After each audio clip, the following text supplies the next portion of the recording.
નાદોદ તાલુકાના જીતનગર નાના લીમટવાડા પુલના નીચે બે ટ્રકો પાણીમાં ફસાયા છે। ગેસ સિલિન્ડર પર પાણીમાં તરતો નજરે પડ્યો છે। નર્મદા જિલ્લાના જીતનગર ખાતે આવેલ નાના લીમટવાડા પુલના નીચે પાણીના પ્રવાહ દરમિયાન બે ટ્રક ફસાયા હોવાની ઘટના સામે આવી છે। સવાલ એ ઊભો થાય છે કે તંત્ર દ્વારા સમયસર ચેતવણી આપવામાં આવી હતી કે નહીં। જો ચેતવણી આપવામાં આવી હોય તો આ વાહનો ત્યાંથી સમયસર કેમ ન હટ્યા તેવો સવાલો હાલ ઊભા થયા છે।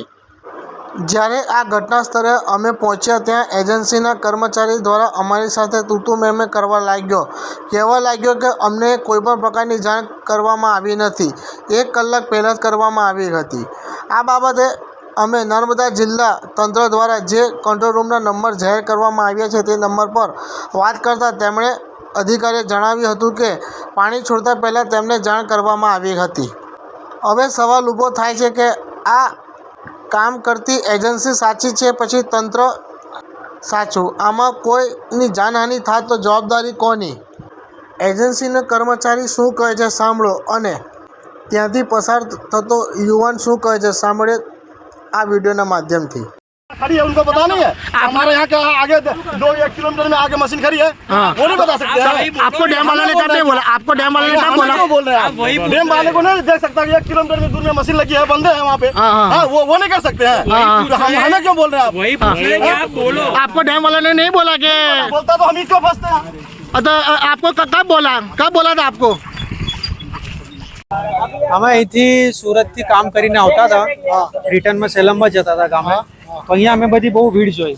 મેં કીધું આ ભીડ કઈ છે, તો ગાડી ઊભી કરીને સાઈડમાં જોયું તો આ બે ટ્રક તમને દેખાય છે એ અંદર ફસાઈ ગયા। એમને ખબર હોવા છતાં કે વરસાદ છે, પાણી છે, આટલું બધું પાણી આવે છે તે છતાં અંદર ત્યાં જોખમી જીવના જોખમે એ લોકો ટ્રક ત્યાં હતા અને છેલ્લે અહીંયા આવીને ફસાઈ ગયા અને હવે એ લોકો નીકળી ગયા ત્યાં આગળ। એ તો સારું છે કોઈની જાનહાનિ થઈ નથી, પણ ગાડીઓ ફસાઈ ગઈ।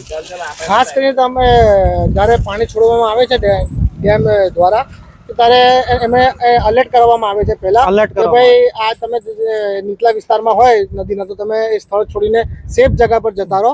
તો આ જાણ કર્યા છતાં બી હાલ ગાડીવાળા અહીં હતા, તે બાબતે તમે શું કહેશો? એમની જાનનું જોખમ હતું કે નહીં? બિલકુલ એમની જાનનું જોખમ હતું, બિલકુલ। તમે જુઓ જ છો, તમે જોઈ શકો છો।